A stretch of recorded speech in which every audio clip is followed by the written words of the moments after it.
This is the heaviest podcast. Let's fucking go!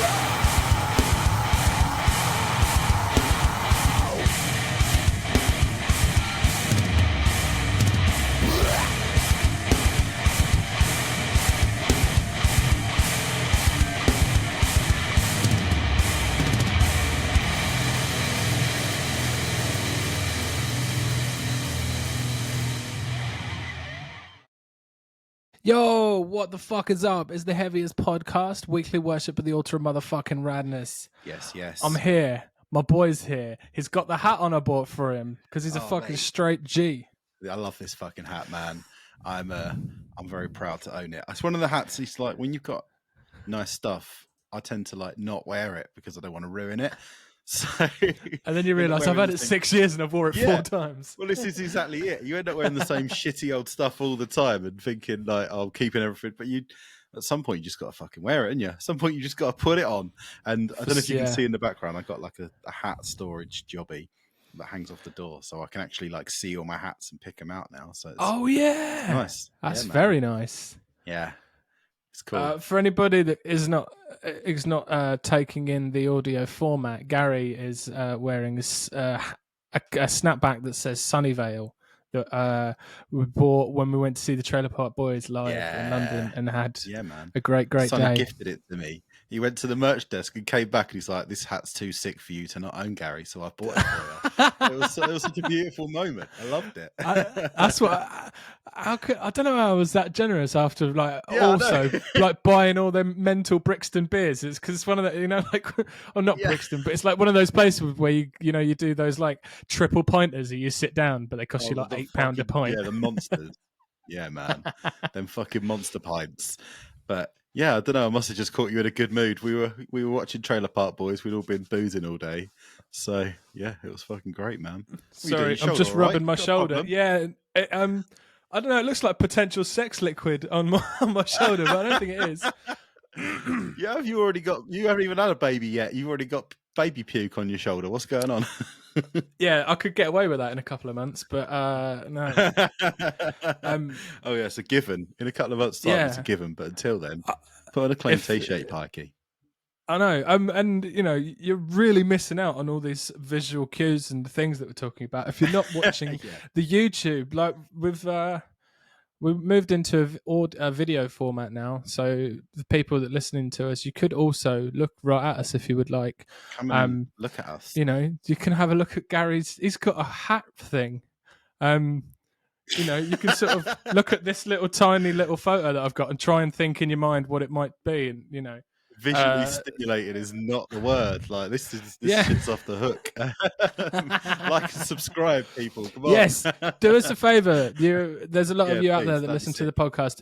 If you could go over to the old YouTube channel, you don't even have to watch nothing. But if you just like give it a like, subscribe, that sort of things. It'd be good if you did. I think we should start doing more shorts than that, Gary. I was thinking actually we've got a bit of. This is a bit inside baseball, but we've got we're going to do some newsy bits when we haven't really done that for a while, have we? Like we took a bit more of a trim approach to the podcast for the last sort of 6 months, where we were just sort of cutting out all the nonsense and just getting down to talking about jams. But I'm going to try and do a bit more news and stuff like that because I think it is a nicer sort of more conversational time, and it keeps us, Because Gary, how does everybody know that we know all the cool stuff if we're not always talking about all the cool stuff? Yeah, that's exactly it, man. How are we going to make sure that people know that we're in the know? Like, you get people send you bands and be like, "I'm well aware of that band," it'd be like, because I haven't mentioned it for an episode or two, they might have forgotten that we know about them. Exactly. So we do need to assert ourselves as news distributors or commenters, news commenters. I don't think we'll really be too much distribution, but at least saying when something's wank. Like that's probably as good as it'll get. Just going, have you seen that? Yeah, that's absolute bollocks. That's high podcasting. Oh yeah, so you're right. Although everything's all lovely and positive. We haven't got anything. No, everything's great. About. No, I'll find something to complain about. Got anything good to complain about? Find us something to complain about. Come on, it's too much positivity. Come on, let's do it. I can't even think of anything off the top of my head. Like, there's not even anything. What about matey from Sepultura joining Slipknot? How'd you feel about that? Absolutely indifferent. Completely indifferent. Yeah, I feel more enthused about my local election than the drummer of Slipknot these days. I'm more likely to like read a pamphlet from anyone that wants to give me a pamphlet through the door. I'd probably read that sooner. Although, if I can write Eloy Casagrande in the show notes on YouTube, it'll probably get us like an extra few clicks because everyone's looking him up at the moment. So let's I've just said his name, so now we can add it in there. Mate, remember when he become a knot? Remember he was part of the Slipknots? One of the 9. Are they still 9? Week, mate, so or is there more than 9 now? I think there's still 9 of them. They're only allowed to be 9 at any one time. That is the strict rules of Slipknot. I think if you have more than 9, that's just silly. That's like, someone's going to get their head chopped off. They already need probably 3 tour buses as it is. Like, you can't add any more people into it. That's bad for the environment, if nothing else. Fucking hell, taking that many people on tour. Yeah, they'll be coming. They'll be coming for Taylor Swift in the old fucking pollution stuff, aren't they? Yeah, it's probably just as well that they don't fly around everywhere in private jets, Taylor Swift style, because just Corey Taylor's wife doesn't play for an NFL team. Bruce Dickinson's only got so many planes. Yeah. Do you like to imagine that everybody that flies, every metal band gets flown around by Bruce Dickinson? Yeah, absolutely. That's his job. That's what he does. That's what he does when he's not releasing his horrendously bad solo albums, as we were talking about a few weeks ago. He's just flying bands around the world for a laugh on his 747. Like, most people who buy planes buy like little planes. He knows that. Fuck that. I'm having a passenger plane because I'm a fucking lunatic. That's it. That's because he's like the guy that would be a model train kind of guy, but just had enough money to get into airplanes. Like, that's that sort of energy, isn't it? That is absolutely that sort of energy. That's like someone to show off that they're balling by buying a school bus, though, isn't it? Like, it's just mental. I don't understand it at all. Very bizarre. How's your life going, Gary? What's happening in Gary Town? Anything going on? Yeah. I got dragged to the fucking Common to celebrate Pompey getting promoted to the championship. That was an experience. Actually, was all right, to be fair. It was quite chill. Usually they're like absolute mayhem. Like the time when they won the FA Cup, and we went down there, it was absolute carnage everywhere. But this one was a bit more sedate. But go and wave at the players who kicked the balls. Yeah. Well done, good job kicking them balls. Excellent, nice. Excellent stuff. I think the women also won the league and got promoted. So it was. Did they? It was a big party times. It was that's pretty good. All of them down there. Yeah, I mean, as far as it goes, kicking balls, they're pretty good at it. Like, hard to have an opinion, I'm afraid, but I know my good lady wife is quite partial. Me and we went down there with Nick and took her nan as well, who, bless her, she's like 100% deaf, and she can't do hearing aids because she's so deaf. They're no good to her, but she still had a good time anyway. I don't think she had a clue what was going on because she couldn't hear anything, but she still seemed to enjoy herself, so that's the main thing. Did they sort of just go by on a bus and you were like, nice one? Well, no, they have a stage set up on the Common, and they were like all sort of they did come on the bus because you could see them all parked up behind the double-decker buses and all that, but they just sort of pulled up. They all sort of come on stage and wave the cup around and go woo, and that's kind of mainly what goes down. Do they do a good Pompey chant? Like, was there any good probably. Like nice chants? We are the champions. They sung by Queen. I think that was a thing. Yeah, this is hilarious. Like, us talking about football, me and you, the least qualified people in the fucking world to discuss football. No, we're not discussing football, Gary. We're discussing an event that you attended that was football themed, or in honour of football. So you're eligible to give your opinion on the proceedings. You know, I mean, you've been I'll to a give it couple 1 of out good of gigs, 10. so There were you know, absolutely- if there's a there were stage nowhere near involved, you've enough got you can definitely comment.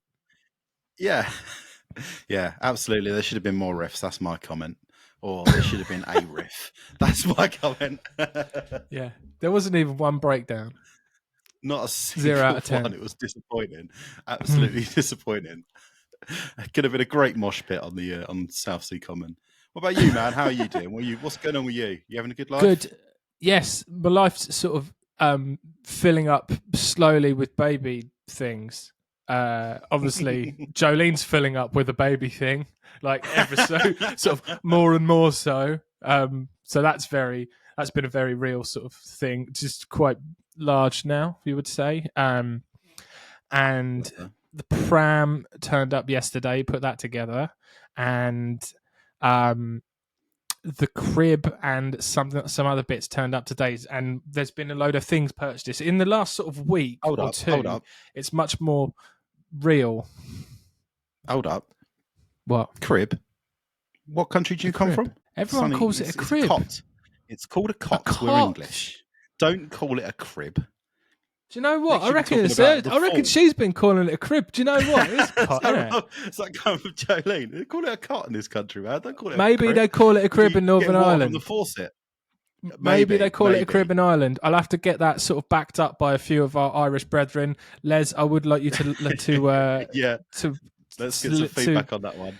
Yeah, to wade in on that one. I do need your input because, you know, it could be skewed because all of our family could just say one word and they could just be weirdos. So, you know, it's not really, it's not the access of people that I have, the subset of people that I have access to, the sort of the testing pool is one family. So it's not really a great, you can't really do many good experiments. It wouldn't fly. Yeah. Like, isn't it weird how all the people from Northern Ireland are really into Dolly Parton? They're like, no, that's just Jolene's parents, Sonny. Like, no, they do like a bit of country over there, though. It's quite a thing. Yeah, they do seem, yeah. But I mean, maybe it's just that Jolene's dad loves to wear a cowboy hat and smash country music, and so that's why I just assume that. Of course, I don't really know everybody from Northern Ireland. You can also weigh in on that, Les, please. Thank you. Yeah, please. We need a lot of response from our Northern Irish contingent. We need to learn. We want to be educated. Come on, guys, help us out. Yeah. You all might be wondering who I'm talking about. We're talking about one of the Heavyists over in our Discord, one of the homies, which is the Discord's a lovely place to go if you want to talk about music, if you want to share things, if you want to be, you could just come down there and be quite nice. That's a good idea. Come in, you know, bring a couple of riffs with you, sit down, have a chat. It's very nice. I can highly recommend it. In the description of everything and everywhere. Links. Come and follow the links. Come and join. We've had a few new members popping up recently, giving us a hard time for being English, which is always fun. Mocking the accents and that, which is great. But yeah, it's always nice to have new faces, or well, you don't have faces to you, new screen names on the new Discord. Screen names, or just sort of like fingers. Fingers. That doesn't sound so good. It's always nice to have new fingers. Well, you know, when all you see someone do, all you know that they definitely do is type. But then you can only really think of them as a set of fingers. Thinking of them as a head, it's not really conducive to sort of typing, is it? Just so it's weird. Sentient floating hands. That's just all we've got. Just loads like the old sentient floating hands. Like the boss on the first Smash Brothers. Do you ever play Smash Brothers and get to the end and it's just like a big fist? I know exactly what you mean. Or that's like what I just imagine everybody is on the Discord. Yeah, everybody that I've not had visual confirmation that they are in fact a head, I just think that they're just sort of floating hands. Because that's the only facts I have. We need to get on task. We need to talk about some Gary, riffs, Sonny. We are wasting too much time. We're wasting too much time, Gary, when realistically we should just be talking about 3 death metal bands. Yeah, we're just talking about bare riffs this week. Bare riffs. I mean, quite often we'll try and we'll look at what's coming out in the schedule and we'll go, oh, we'll probably do that. We'll probably do that. Maybe we'll sort of have a nice little cheeky balance there. Or maybe there's a hardcore band there and there's a black metal band up there. And then maybe there's like some deathcore band and it all sort of tie it together. And you look at that, it's a very, very well-rounded offering. But fucking hell, this week, that's gone completely clean out the fucking window because there's just so much good fucking death metal coming out, dude. Yeah. There's just great death metal, and we simply cannot ignore it. We must. It must all be worshipped. Unfortunately, you're gonna have pretty strong neck muscles by the end of this week if you listen to everything we talk about. Take it from us. Yes. Starting with fucking Terminal Nation. 5-piece death metal band from Arkansas. A new record is called Echoes of the Devil's Den, and it's out on the 26th through $20 spin. So we talked about their last record on the show, Holocene Extinction. It was absolute filth. One of the things that still really, really is like clear, like I can close my eyes and I can see it, is that promo shot where one of them's just holding up a spinal column. Do you know the one I'm talking about? Like, that is just permanently seared in my brain. It reminds me of the time when Bones did the same thing when I took him out for a walk. He sub-zeroed.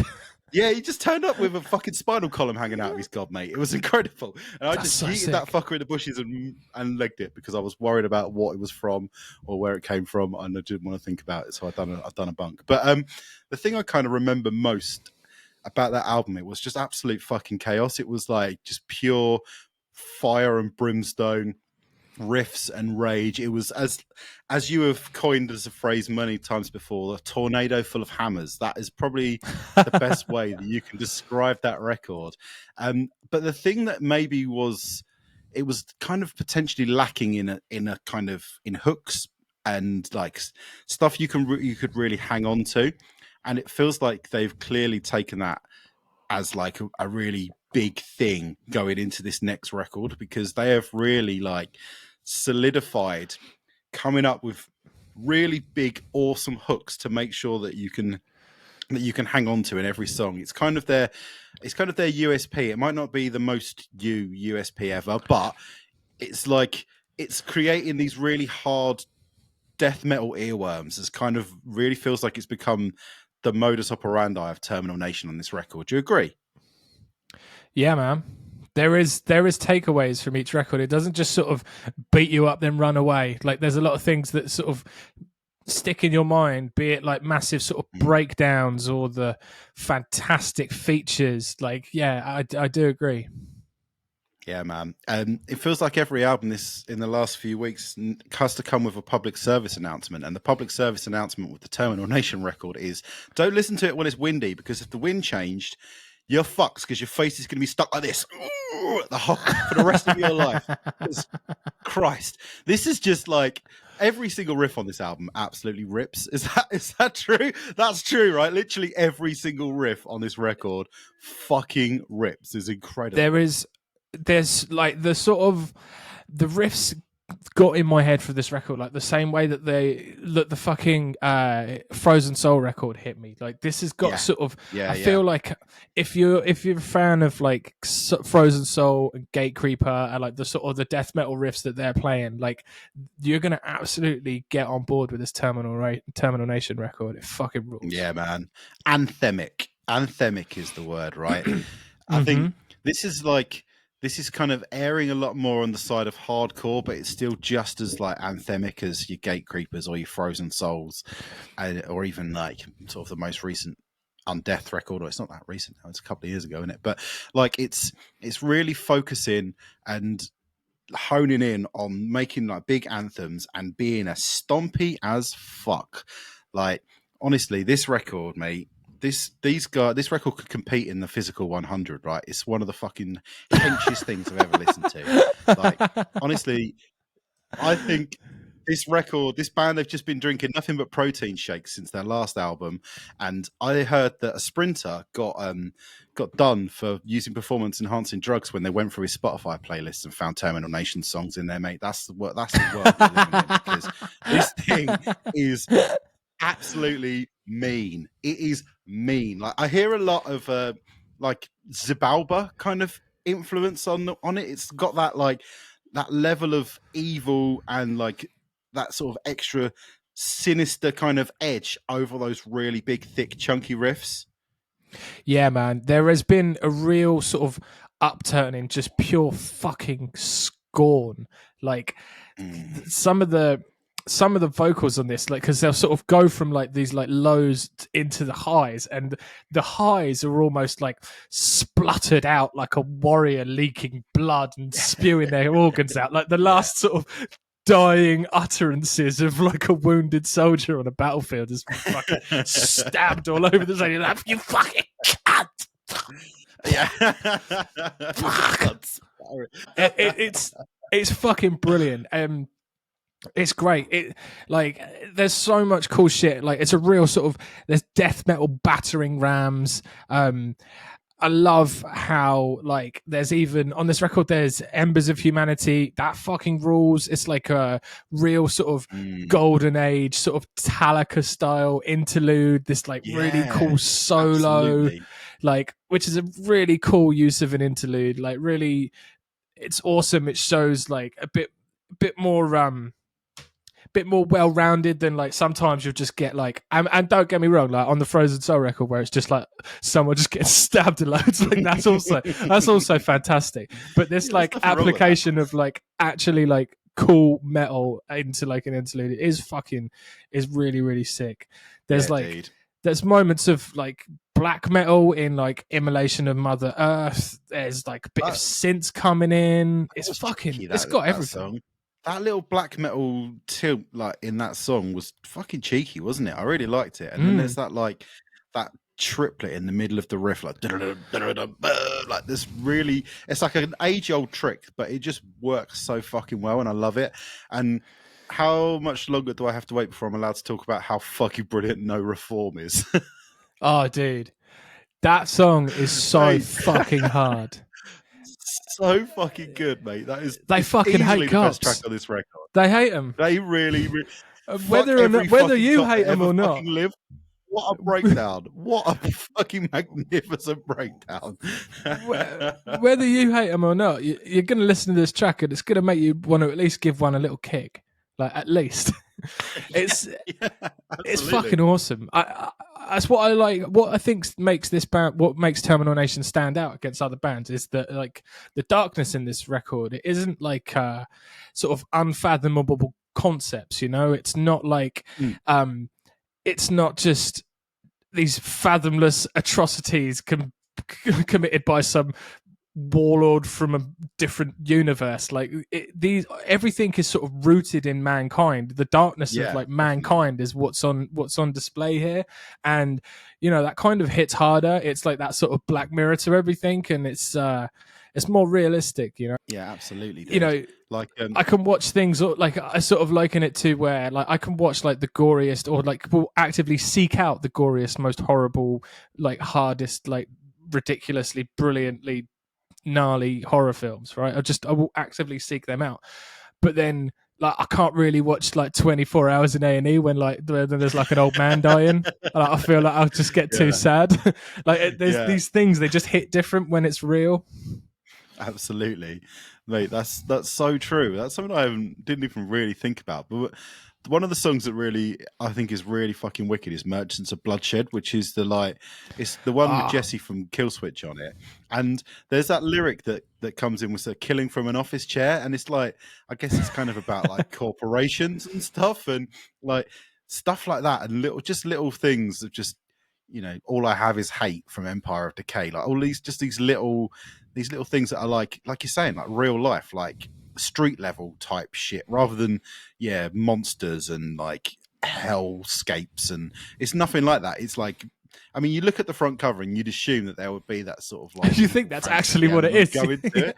Yeah, exactly. Like, but the fact is, like, they're essentially saying that the devil has come into Earth and he's fucking with everybody's lives, or, you know, something to that effect. And like how humanity is the monster kind of thing. Yeah, I mean, there's absolutely room out there for politically charged death metal. Like, we need that sometimes. We have a lot of stuff that doesn't really mean anything, or doesn't really quite abstract. elude much of a proper sort of response from anyone other than, oh, that's fucking cool. Like making people think and stuff is, you know, if you can make me think and also serve me a fucking fantastic riff, then you're doing good You've work. done fucking well. You've done fucking good work there. Yeah, Mm-hmm. and I will have to fuck every fucking cop that ever fucking lived breakdown stuck in my head for ages. It's just going to live there in rent-free in my brain, and people are going to think I've got some sort of real problem with authority. But it's be like, no, I just really like this Terminal Nation record. It's got a really, really hard breakdown. Yeah, next week you're going to have like an ACAB tattoo like on your head. Yeah. I just got really caught up in this, actually, guys. Just really got sucked into it, and now I hate cops. Oh mate, yeah, this fucking record is so sick. I love it. Yeah, like I say, the feature from Jesse though, dude, that's unreal. Yeah. That was such a fucking. I did not expect it anywhere, because the track sort of goes into sort of they almost intro his section, right? It's almost like like an out. It's like tacked on to the song proper. It's like this sort of different movement it goes into, and it's massive. It's absolutely massive. I didn't, when I first turned on the Terminal Nation record, obviously without reading any of the press notes, I did not expect like halfway through to get a fucking feature from Jesse Leach, mate. I did not expect it. It was fantastic. It was a gift. They've done well. Him and also Todd from Nails as another one. Todd from Nails. It's pretty respectable. Pretty respectable. Couple of guesties on the record. Dwid from Integrity's on there. It's a fucking banger.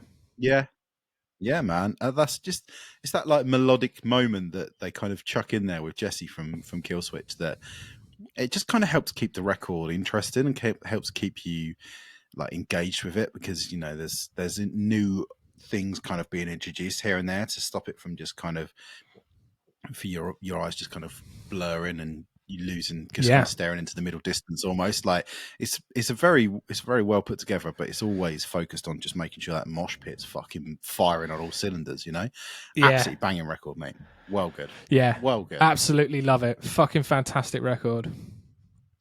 Yeah. Echoes of the Devil's Den by Terminal Nation, out Friday. Give it a fucking listen.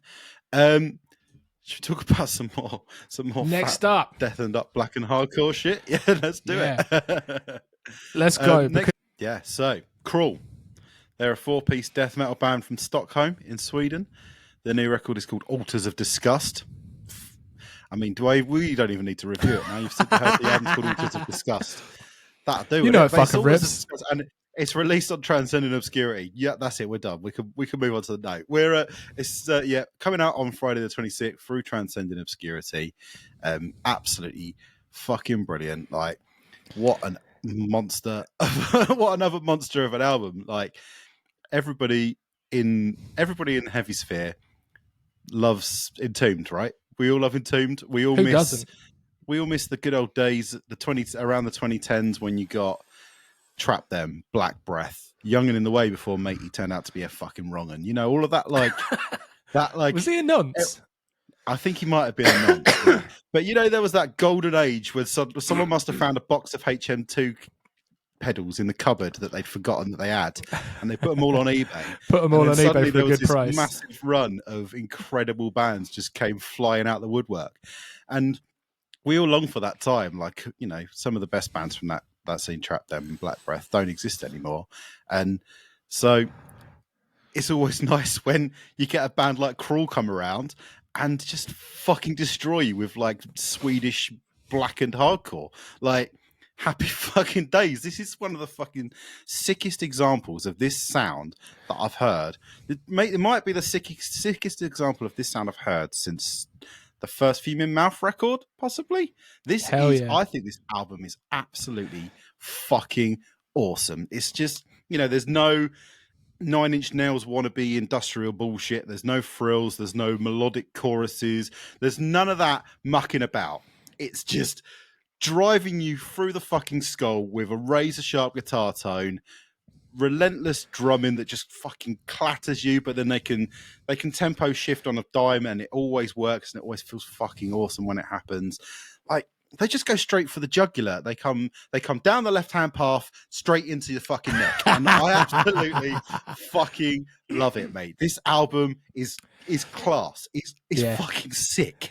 This thing's absolutely rips. This is fucking Circle Pits in the Crypt from moment fucking go, dude. It's the most raucous fucking like death metal sort of crust record that you'll hear all year. It's a death metal party, man. It's just real fucking. It's probably the biggest party record this year, and I'm pretty sure Party Cannon just put out a record. That's how much of a party this is.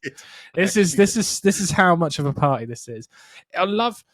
What I love about it is like usually with bands that sort of sound like this, that are sort of real sort of HM2 buzzsaw sort of riffery, that worship that the Maelstrom usually is quite sort of top end and it's all sort of up there, but there's a real sort of weight to this. There's a real sort of like hearty low end that's sort of given, I think it's given by the sort of the vocal production and like must be like the bass tone in there as well, because it just gives it this real sort of henchness, which is not something you really associate when you think of like a Trap Them or a Black Breath record, right? You know, this has really still got like what you love about like sort of bone crunching death metal. It delivers that as well. It's got everything you want from fucking HM2 riffery, but also just got the blood and guts of other stuff. It's fucking fantastic, this thing. Yeah, man, that's a really good observation actually, because like you think a lot of the reference points that we're talking about were produced by Kurt Ballou at God City, right? And he does have that tendency to really focus on that really high fuzz, and his records all sound like $1 million, like there's no denying that, but they always focus on that sort of really high mid buzz and that kind of feedbacky, chaosy end of the spectrum. Whereas this is, you're right, it's much more rooted in like the thick bottom end. Like there's still that buzz and there's still the feedback and there's still everything that you kind of want when you hear a band who do HM2E hardcore, but it's much more throaty, much more chunky, and I really like that about it. And it's always, obviously the hallmarks of the sound are very clear and they're very like well defined, but I feel like Cruel make a really concerted effort to make sure that the record stays exciting. Like there's no point when you kind of get to like track 4 and you're like, all right, okay, now I know what this band are going to do, and then like the back half of the record is kind of like diminishing returns almost. Like that isn't the case with this record. Like there's always a cheeky new little thing that they can throw in just to spice it up a little bit, and just like again, kind of like we were saying with Terminal Nation, like there's the kind of the bit where they get a bit black metal, or there's that. What's the one that's like really, really interesting? It's Sordid Riff. It's into Sordid Riff, isn't it? Yes. Which is like Visions of Burning Apparitions is like Wolverine blues as fuck, right? I fucking love that track. That track bangs. But Into Sordid Rifts is where like they do that weird kind of really simple 4 to the floor with like a 2-chord riff, and then they kind of go into that like black metal, like more, they throw a bit of ambience and stuff in there, but then they go back to that 4 to the floor, and it's like a really interesting kind of different style of a song from this kind of band. And stuff like that, like there's hundreds of bands in this scene, and I love loads of them. I own a lot of merch from a lot of them, and those sorts of bands I think they could learn quite a lot from listening to this Cruel record and just kind of hearing how they attack this vibe in just a slightly different way to what everybody else does, while still really staying true and really giving you like that blackened hardcore like kick to the solar plexus that everybody wants. It's a really cool balancing act that they do with it. Yeah, man, and I really like that track, Visions of Burning Apparitions, mate. That track is fucking so sick. It starts like a stompy sort of hardcore punk, and then it sort of feels like a Fuming Mouth track, and then it explodes into this like real raw burst that kind of like that for like 10 seconds they sound like that Antichrist Siege Machine record from last week. It's like got this just like where it's just like black metal operating at its most extreme, like grinded the fuck up, and then it goes atmospheric. It's got so much in that track. It's really cool, man. Like one thing you can't say about this album is that it like, sort of lacks any energy. It's so energetic. It's got massive like mosh potential, constantly delivers like really cool riffs, and you know, because it does all that fast stuff very, very well, when it does really strip it back and they just go for that really straightforward, like Wolverine blues sort of era riffery, that real just straightforward stomp, that sort of holds more weight. And you're just like, yeah, man, you're just like, yeah, dude. Those sort of doing everything, doing all the fast, interesting shit, but also having a real sort of handle on the just how to sort of weaponize the basics so well. Like it is fucking sick, man. That's it, man. Weaponizing the basics. That's such a good little, yeah, dude. Like Undead Crypts, like the first track, that is like quintessential black and hardcore. Like it's perfect. It's an 11 out of 10 example of this kind of style. Throne of Molten Bones, man. Like that's a great track name. I mean, it's a great track, but the title. Yeah, when they hit into that breakdown, you think they're gonna like really slow down and really like chunk it out, but instead they kind of bait and switch you a little bit, and they do that breakdown, but with the fast drum beat, like, and it's a really interesting little shift, and like there's loads of, and like this record's not even like it's just over half an hour long, and it feels like it lasts about 7 minutes. It just flies by because it's so energetic, it's so much fun, it's so like visceral and exciting that you just kind of you lose all track of time. It's basically like a time machine. This record is fucking awesome. Like I am really, really mad down with this album, and I love the fact that it's kind of come out on Transcendent Obscurity, which is a label where you kind of assume you're going to get like the most out there of the out there, extreme like craziness, and actually, you know, they're just a label where fucking sick bands can go to be sick, like bands that potentially would otherwise maybe die on the vine if Transcendent Obscurity wasn't around to kind of shine a light on them. Like I don't think I'd have ever come across Cruel if, you know, we weren't hooked up with Transcendent Obscurity and they sent it over to us and we're like, oh, hello. Okay. Oh, it was a Disgust. Yeah, all right, we'll give that a fucking go. And, like, you don't have to let me read the words Altars of Disgust twice before I've immediately clicked on it. I can only get so hard. Like, yeah, man, absolutely fucking brilliant record. You all need to fucking give it a spin. It's incredible. It's called Altar of Disgust, and it's by the band Cruel. Comes out on Friday. Fucking listen to it. Hell fucking yes, dude. Yeah. Son, let's do a bit of... Let's talk about some motherfucking brutal news, dude. We haven't newsed it. Let's get into some newsing. It's been a long time. Do your Hetfield. Let's give it a blast of the old brutal news. Yes. Yeah, there's been a whole bunch of tracks coming out from bands new and familiar that we want to talk about, and the obvious place to start is with the Stabos, right? That is the Stabbers, mate. To be starting. New Stab Wounds incoming. They're coming back. New record, Manual Manic Procedures, which is a fucking weird but great album name, coming out on the 28th of June through Metal Blade. They've put out the first single from it, although I reckon there was those couple of tracks that they put out that I wouldn't be surprised if they were part of it. I've not actually looked at the track list, but this new single, Hands of Eternity, is the Masters of Thingy one. Yeah, the one that was Masters of Morbidity. That was the one. Yeah, I think I reckon that's probably a track from the record, but this is the first sort of official single, so we'll call it the first single. I think they played this one when we saw them with Cattle Decap, didn't they? Did they? I feel like they did, because they said this was a new song, and then I remember it sort of having a very awesome sort of atmospheric intro, and that's kind of what you get here. And it must have been, right? Yeah. Dude, yeah, absolutely. The Undertaker knows it, Metallica knows it, like bells just fucking rule in songs. Like you just Terminal Nation knows it as well. They use Terminal Nation knows it. Like it just fucking rules. Church it just set the stage up for something bigger, like something sort of bigger than they usually deliver. You know, they're very much a band that come in and absolutely pummel the fucking tits off you, like straight away. Dude. No foreplay, nothing. They just get it in. But this is potentially sort of alluding to something a bit bigger, but they're still very much themselves. Like when the track kicks in, it is, that really brilliant gallop riff that comes in. Like it's just pure death heaven, man. It's beautiful. Man.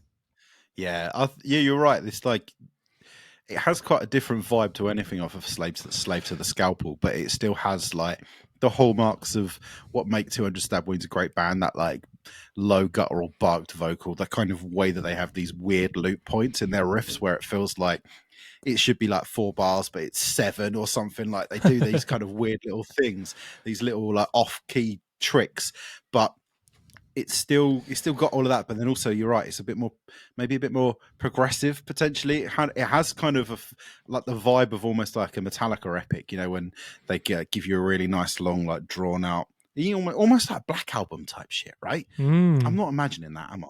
You're the Metallica expert of the two of us, man. I mean, you can't listen to that vibe from it. You listen to that opening of the track, and you definitely get the Black Album in your head, man. You'd be mad not to. You'd be mad, mate. Good shit. The vocals sound fucking brilliant. Obviously, that's sort of very core piece to sort of what Stab Wounds do and the way they get their thing, they get it across. You know, it's very sort of almost like compressed and muffled and heinous, and it's brilliant. It's very, very visceral, and it's really good to see that, you know, they haven't moved away from that. You know, that's very much part of their secret sauce. They acknowledged it. It wasn't like something that a producer did or something like that. You know, it wasn't like we're going to try that now. This is them, and it sounds fantastic. Like they're the fucking bollocks. Yeah, now they've got some of that Metal Blade money. They haven't gone, now we're going to have to do everything really clean and polished. Like, they're still sticking to what makes them cool, what makes them sound like them. And I'm glad to hear it. And this is one of my most anticipated records of the year, man. I can't fucking wait for this record me too. to drop. Yeah, So me excited. fucking too, bro. Can't wait. Cannot fucking wait. Hell yeah. New Stab Wounds coming in June. Next on my list is Vower. So this is a new band coming. It's Josh from Palm Reader, who's a singer of Palm Reader, Rabia from Tosca on guitar, and then Joe and Liam from Black Peaks. Their first single was out. It's called Shroud, and it sounds kind of exactly like you would expect Josh from Palm Reader fronting Black Peaks to sound, to be honest. Like, I don't want to diminish from how awesome it is and how fucking great of a song that is, but like, if Palm Reader weren't splitting up, you'd listen to this and you go, what was the point? But because Palm Reader is splitting up, it kind of makes it okay. Do you know what I mean? Well, I don't know. I mean, I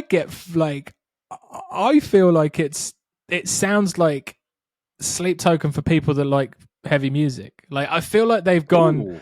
Like, if you listen to the vocal, like the vocals are a lot more sort of soft or like bendy, or just they're more performed and interesting, and it's like it's gone. I'm fucking fantastic at singing. These cunts are making so much money. They've gone, look, these guys are making so much money being Sleep Token. Can we just like make something that's kind of like has that same element of performance, this like really brilliant vocal, and you know, even when that first moment comes in where the vocal like bends in that sort of sleep token form, there is almost sort of like a bendy sort of gent riff behind it. It sounds anyway, that was my takeaway. It feels like they've gone, look, Sleep Token are making hella money, but they don't make music for people that actually like heavy music. They like people, they like let's do that, but actually make it sick. That's kind of what it feels like to me. And I'm fucking so here for it. It's really, really cool.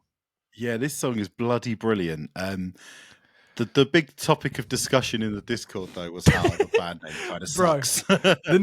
Dude, the song fucking rules. The performances rule. But the name fucking blows. like a Vower. Great. Like, what's a Vower? Like, who's vowing that much? I mean, you do some vowing. I mean, you know, who's doing that much vowing? You know, that was a vower. Don't make it your defining quality.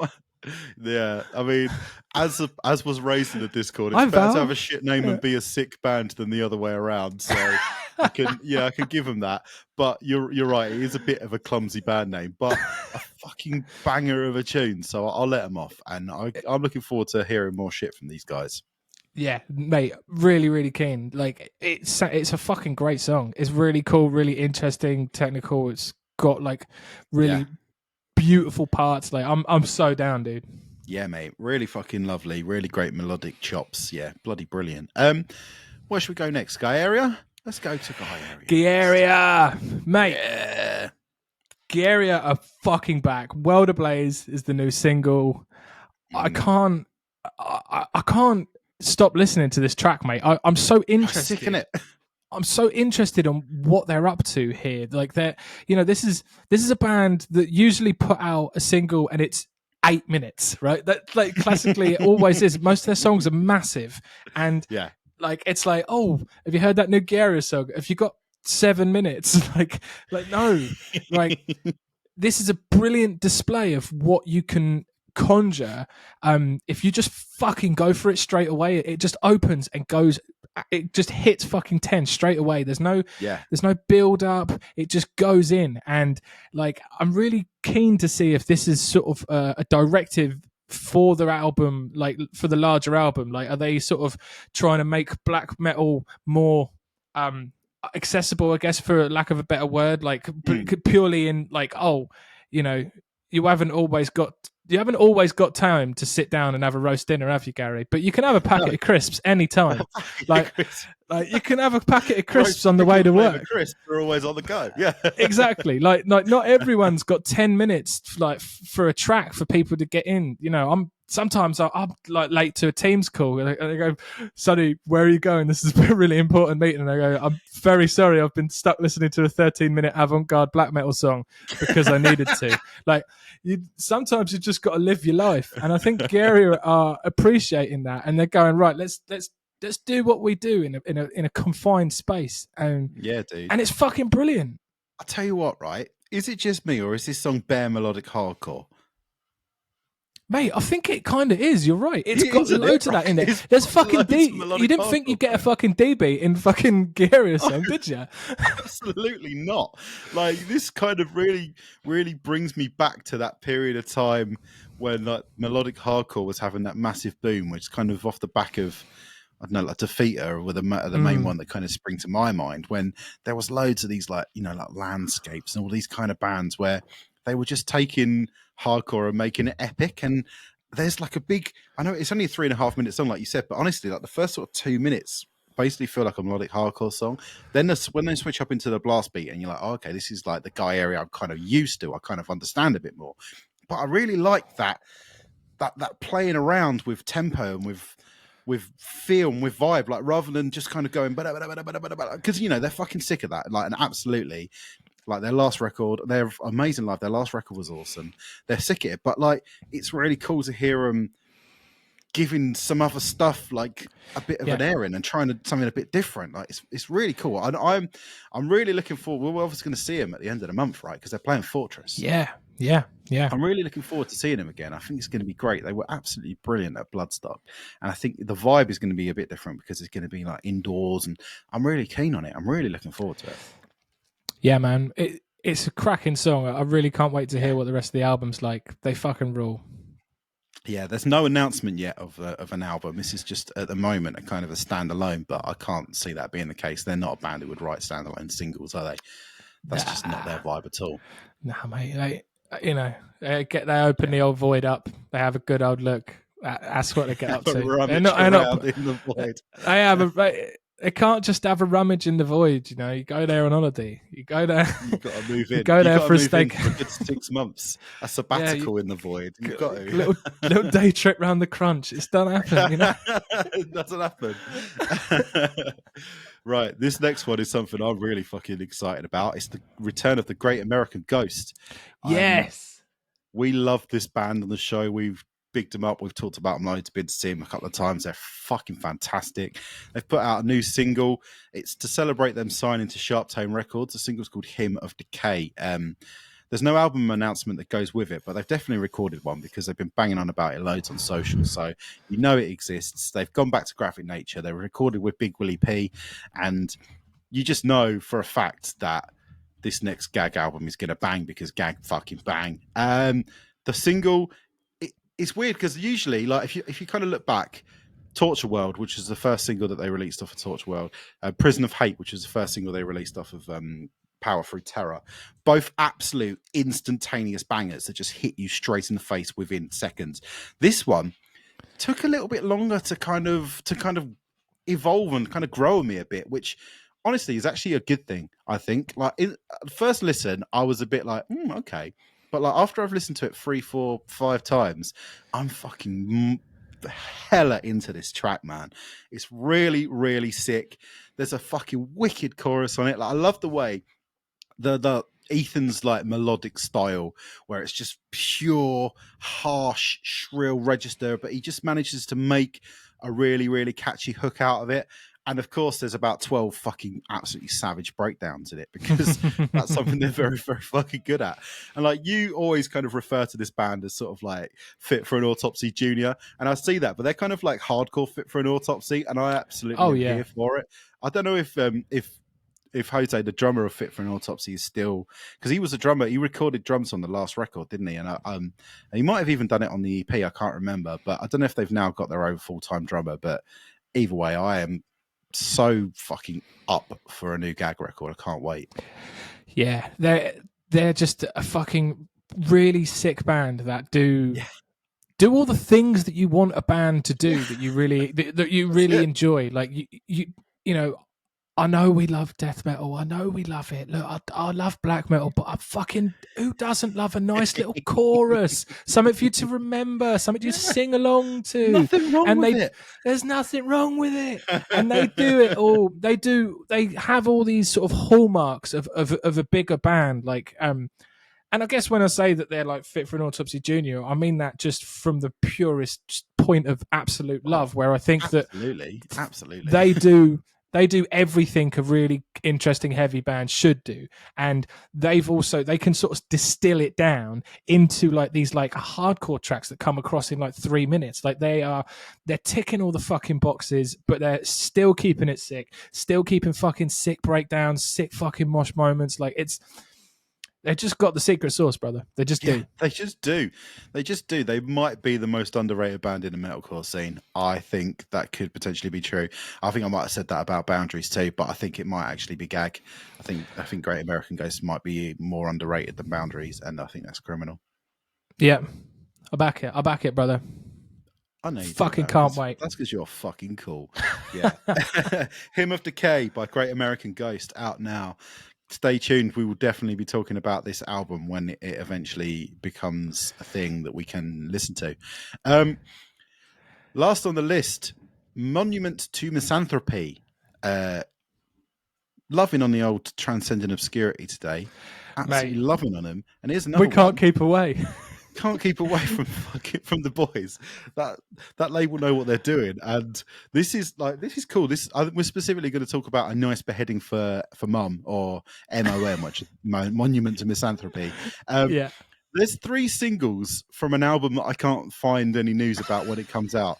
One of which came out last year, so I don't know what's going on right now. I'm a little bit confused, but it's okay. Like, this band, this is fucking sick, mate. You sent me this earlier on today. We're like, let's talk about this, and I popped it on, and it's like my back goes up a little bit when I hear brutal death metal, because I'm not really a big brutal death metal guy, but like, this is more kind of brutalish.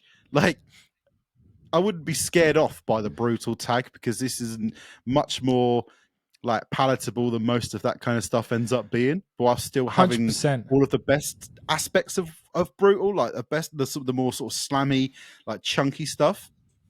Yeah, I kind of feel like it's got a lot of similarities to that like Archaic record, where it's almost sort of like tipping into sort of like technical brutal deathcore, but at the same time it's got all the there's no sort of like, I think there's, when you say deathcore, there's potentially some people that like brutal stuff that like get their like purist back up and they go, hang on, you can just about read that logo, you bastard. No, this is fucking fantastic. It's technical, it's fucking dope as shit. But if you look at this artwork, and the artwork is it's a concept album about Ed Kemper, which is hilarious, which is great. That's it's cool. also I think the reason is there isn't anything announced at the moment is because it's this Friday. So when this podcast comes out, you'll probably be able to know when it is. But they're announcing the pre-orders on Friday, so that's when you're going to be able to know what's going on. But yeah. Sick, brutal death stuff about Ed Kemper, who everybody loves if you watch Mindhunter. Oh, so that might explain The Nice Beheading for Mum, because obviously Ed Kemper had a really weird relationship with his mum, didn't he? Really like odd, Yeah. I think he chopped her head off and knobbed it, didn't he? I think he might have done. I think he might have knobbed his mum's head. I Did think he knob? potentially he might have desecrated his own mum's corpse. So, you know. I think he might have knobbed his mum's head. Probably shouldn't find that as funny as we do, but you know, whatever. Yeah, dude, this is fucking cool. Like, vocalist sounds like Corpse Grinder, which I'm all for. It sounds fucking great. The riffs are savage. It's produced really lovely. It sounds really nice. It's badass. Yeah, this is absolutely badass. And yeah, this record's going straight into the schedule as soon as we know when it comes out, mate. For sure. Yes. Yeah, absolutely. It looks fucking sick. Yeah, man, fucking sick. Monument to Misanthropy. Yeah, cool. That's the news. That's some singles and some stuff that's coming out into the world that we're looking. Beautiful news. Fantastic news. Good to do news. It was good to be back. Good to be nice back. To do the news. Putting the little press thing in the top of my cap so that everyone knows that I'm a journalist. You know how it is. Mate, should we laugh on some transcendent obscurity a bit more? Have we mentioned enough transcendent obscurity bands? I don't think we have. I don't think we've said that enough times this week. Mate. Baron, 3-piece death metal band from Helsinki in Finland. Their new album is called Beneath the Blazing Abyss, and it was released last week through Transcending Obscurity. They're on fire, because one of my favourite albums of the year, you might have heard of it, come from a band called Replicant. That came out through the label as well. I mean, they've just been cleaning up this year, man. Resin Tomb, that came out earlier this year. That's just absolutely been owning music, really, at this point. Everyone else is embarrassing themselves. They need to step up their frigging games. Willow Tip, What are you doing? Willow Tip? Where are you? Profound Law, what? What? And what? And what? Total dissonance ideas. What? Where are you? Dipper Mamorti. Where the fuck are you at? Where are you at, bro? Because Transcending Obscurity is running rings around the lot of you, mate. It's mental. He's fucking on your left. He's like Cap, just coming round, just fucking everyone off. He might. I mean, Transcending Obscurity might meme. even. You should definitely You should make that meme. We might have to do that. That's a meme. We're gonna have to make that right now. Nobody make that meme. Nobody made that meme. Nobody make that fucking meme. That's I see that meme. I'm kicking right off. Mate. All right. So I think, right, because we've been absolutely loving on Transcendent Obscurity, I had seen this floating around, right? But we've covered a bunch of their bands, and I knew that we were covering Crawl this week, and I can't even remember if we did one last week, but it might have done one last week. There's just I had to sort of like call off, and I was like, okay, well, I've seen this, but like I didn't really listen to it because I don't have time for this week to get it in the schedule, because we're just going to turn into a Transcendent Obscurity fan club at this point. But then Friday comes around last week. We're all checking out the new releases. I get through what I wanted to listen to, and then I see the Baron record. I go, right, you know what? Let's fucking have a click. Some of the homies have been digging it in the Discord. And it blew my absolute fucking tits off, Gary. It's so fucking good. Yeah, and this is a band, they're pretty young. Is this their first album, isn't it? I think it is, yeah. Oh, they had a single, Hellspawn, in 2021. This is the first album from this band, and they've got a really small following, and I just didn't expect it to just to go as fucking hard as it did, dude. It just went so hard. I'm loving it. Mate, I didn't know that you could make 9-minute songs that went that hard. Right? I didn't know that was possible. Honestly, I still don't even know if it is possible when I've heard them. Like, it's just such a contradiction in terms to be able to write these like long form songs that just go hard constantly. And they do have this. It's like they've almost got like the epic button that they hit, and everything suddenly just becomes really epic in these moments. And there's like a big wielding, like woo, like they get this really sort of chorusy, reverby effect on one of the guitars, and it just makes everything suddenly sound fucking gargantuan. And I love that. But they use it really sparingly. Like, for the most part, it's just savage riffery. It's got like a really strong hardcore heartbeat, but then it's like, obviously it's got a lot of like Scandinavian death metal influence in there as well. Like, it's aggro as hell. this album kind of defies convention in a way, and it's really interesting, really cool. It's brilliant. There's the vocal gymnastics are really on point too. It sort of meanders brilliantly from like the highs to the lows. There's a fucking awesome solo in the first track, which is like brilliant. Like as a hallmark of something you want to fucking listen to loads. Sorry. Oh. There's this whole thing just has so many just sort of levels. There's a real display of like just the mastery of death metal here. It's like there's these sort of like more like classic atmospheric sort of leaning passages that feel like the purple scaled wings unfolding over a dark chasm at the behest of a warlock, you know, like just classic sort of death metal shit. And then they've got like real sort of adept brutality and groove. There's just it was just a massive fucking surprise. Like this is the caliber of this record is the caliber you get from like veterans, and this is fucking like super sick for it to be where it is. I kind of think of it as like these are kind of like the Despite Exile of death metal. You know, like how we all just that Despite Exile record came along and we're all just like, holy fucking shit, how do these guys these guys have no business being this good? Like what the fuck is going on? They're performing like 900 levels above their station, and it's just absolutely bangs. Like I really love like the vocal production on the record. Like there's always like a quite like a chunk of like reverb in there, and it just makes it sort of more horrible and gritty, and it gives it a bit more of there's almost like a bit more clarity, which is weird. And like it kind of just makes the low bits sound more fucking demonic and like Legion, and then the high bits have a better fucking texture. It's not like masking a poor performance or anything like that. It's just like elevating a very good one. Yeah, definitely. It's definitely a bit more cavernous than the other two records that we've talked about so far this week, for sure. But you're right. It's not done in a way to disguise the fact that they're not very good, and will just make it sound really retro, and hopefully nobody will notice. Like it's much more like a conscious decision, and it does definitely elevate the material, and it makes it stand out, especially on a week when I've listened to loads of bands that sound fairly similar. Like it's something that really sticks out from the pack because of that approach that they've taken. Yeah, absolutely, man. Like they've got a lot in their toolkit, man. They like Bound to Funeral Pyre, right? It's like a 9-minute song. It builds wonderfully. There's like these symphonic elements that sort of feel very organic and not contrived. Like they're just fucking really cool. It feels that 9 minutes brilliantly, and then it's got all the sort of hallmarks of this record.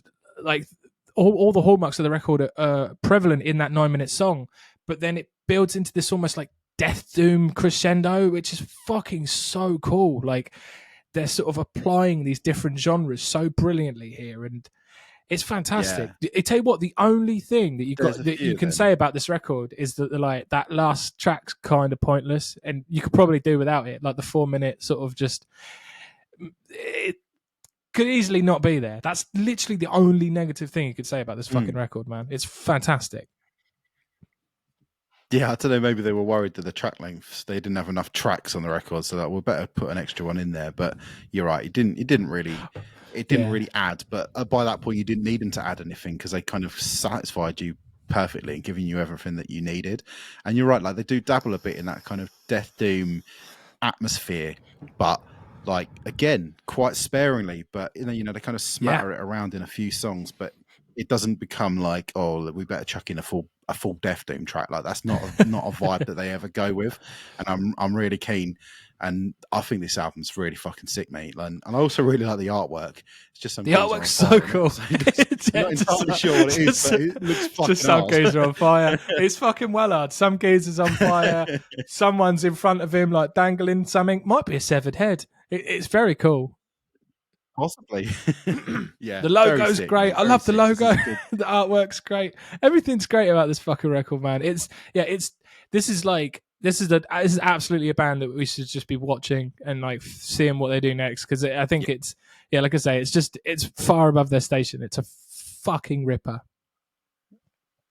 Yeah, man, it is hard to find them on Spotify. Every time you type it in, it just brings up Baroness. It's like, no, I don't want to listen to Baroness. I want to listen to Baron, which is not. I'm not being sexist. I just want to clarify that. I just want to listen to savage hardcore riffs rather than big stonery doom or whatever it is Baroness do these days. I haven't listened to a Baroness record in fucking ages. But yeah, this is a really fucking cool record. Beneath the Blazing Abyss by Baron.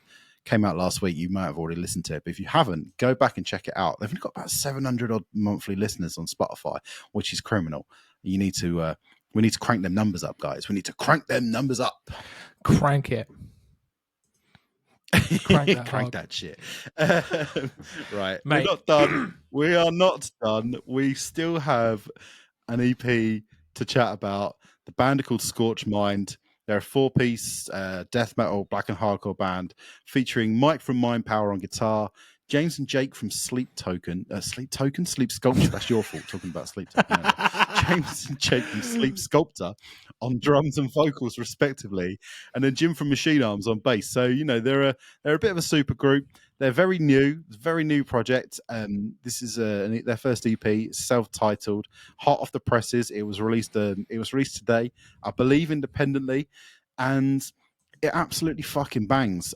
Jake from Sleep Sculptor, he's actually a guitarist, I believe, in Sleep Sculptor, and he's a vocalist of this band, and he's fucking amazing, absolutely amazing. Brilliant. And then you think about it, you got like at one point, right? Sleep Sculptor had 2 vocalists. They had this guy, Jake, playing guitar, who's also apparently a fucking incredible vocalist. And then they had Travis on bass, who's in Toothless as a vocalist, and he's also a fucking incredible vocalist. They're hogging all the really good vocalists. What are they playing at? Spread the love, boys. Spread it around a little bit. Jesus, give everyone else a chance. But yeah, anyway, this EP is stupidly hard. This is so good. Embarrassingly hard. Like, this makes me want to just throw my guitar in a wood chipper, mate. What's the fucking point? I can't write riffs as hard as this. Why do I even bother trying? Just give up. Just give up. Why mate. bother? This is brilliant. This is what we love. This is some styles that we love just sort of coming together. It's like stompy fucking sludgy black and hardcore, but coming in with all this fucking death metal stomp, like Sangli Sugabog and fucking like Nails just came together fucking Harm's Way, like the buzzsaw stomp and the interplay of like the gnashing high vocals and the bog monster lows, like it's fantastic. Like the vocal performance, like I say, it goes from like Dylan Walker to fucking Devon Swank in like 2 seconds, and it fucking bangs. And now that you told me he was previously a guitarist, I'm like, what the fuck? How's he that good? Still is. I think he still is. I think he's still the guitarist in Sleep Sculptor, and also it's just rude. Just rude to be that talented. Like, come on, man, come on. Yeah, this EP is so hard, right? The tracks they stomp along. They'll be gone and out your way before you've realised. Like, this track is like something you have to. The EP generally like just pop it on 3 times on the bounce. Yeah, and you know what I do love about it, right? Is that it's got all the different secret sources. I don't know how many times I said secret source today, but like it's got these different secret sources coming together to create a mega source, and that's kind of like the similar thing that we love about like Burner, right? Like Burner's like, these fucking sick ideas, we'll just put them all together and create something fantastic. And these guys have done a similar thing, and it's just fucking sick. It's funny you say that, because every time I listened to this EP today, my Spotify radio took me to Burner afterwards. Like, so obviously the algorithm agrees with that opinion for sure. That's hilarious. Like, I really like the way this is almost like procedurally generated. Like, each track feels like it kind of feeds off of what happened in the last track and kind of embellishes on it a bit. And it makes it for a 13-minute EP of just straight up lariness. It makes it kind of feel more epic and more substantial, and I really like that about it. It's really cool. Yeah. And honestly, if the first song that you put on your first EP was Luminous, you'd probably want to be put into the Guinness Book of World Records for the size of your bollocks. Like, fuck me. Like, that track is fucking so hard. Just like basically a straight, like this EP was a lot more down tempo than I was expecting. I was expecting it to be kind of more sort of almost like grindy. I don't know why. I just had that in my mind. It was going to be really fast and really aggro, but actually there's a lot more sort of bottom end heft and like stomp to it than I was expecting. Yeah, loads of stompy as a motherfucker. And then if all that wasn't good enough, the fucking Dreamboat pops up, doesn't he? Dreamboat, the fucking Dreamboat. The fucking Dreamboat, Shad Kappa pops in, and it's great to hear him in like a proper like hardcore setting, isn't it? It's fucking fantastic. Yeah, it's definitely something that's a bit different for him. I feel like he's kind of doing his best Brady from Willhaven impression, and it works really fucking well. It sounds really good. And yeah, it just kind of proves he doesn't have to just turn up in these sort of like futuristic heavy bands. He can kind of get back to, that's kind of what he's known for. He's been in, like, what was it called? When Knives Go Skyward, obviously with Josh Travis and stuff like that. And he's kind of known from Frontiera for just kind of being the robot screamer guy. But his voice is quite organic and quite savage and hard. It's not all about just being processed and like produced. He is naturally fucking savage, and it's proved by the fact that he pops up in what's the track called, Remedial Torture, which is a pretty sick name. And sick name. Yeah, it fucking slams. Like I'm really glad that you were like, because you were like, oh shit, we've kind of spaced on when this was coming out, and you're like, oh shit, this comes out today, we should talk about it. And I was like, oh, we got a lot of black and hardcore records on the podcast this week, Sonny. And you're like, no, let's do it, fuck it. And I was like, all right, fuck it. It didn't take that much persuading. But I'm really glad you pushed, because this is fucking well sick. And this is a band to definitely pin to the board and be like, okay, let's keep an eye on what Scorched Mind are up to, because this is bloody brilliant. Yeah, there's a lot of people playing with the similar toys that these guys are playing with, but I think that they're playing with them in a very cool and unique way. It's fucking sick. I absolutely dig the shit out of it. Yeah, hell yeah. Scorched Mind EP by Scorched Mind. Check it out. It's out right now. You can listen to it right now, and I recommend you do. Right bloody now. That was such a nice podcast, Gary, wasn't it? Was that a nice one? That was fantastic, mate. That is like the most riffs we've ever talked about in one episode, I reckon. That is a new world record. Riffs per minute. So many riffs. So many fucking sick bands. Next week's a massive week on the calendar for Heavyists. It's obviously something. A few things are going to be knocked motherfucking loose. Yeah, Tempo release coming up. Tempo release. The singles have been fucking superb. I can't wait to chat about it. Yeah, we'll see you next fucking week, homies, for the Knock Loose record. Love you all. Bye. Goodbye.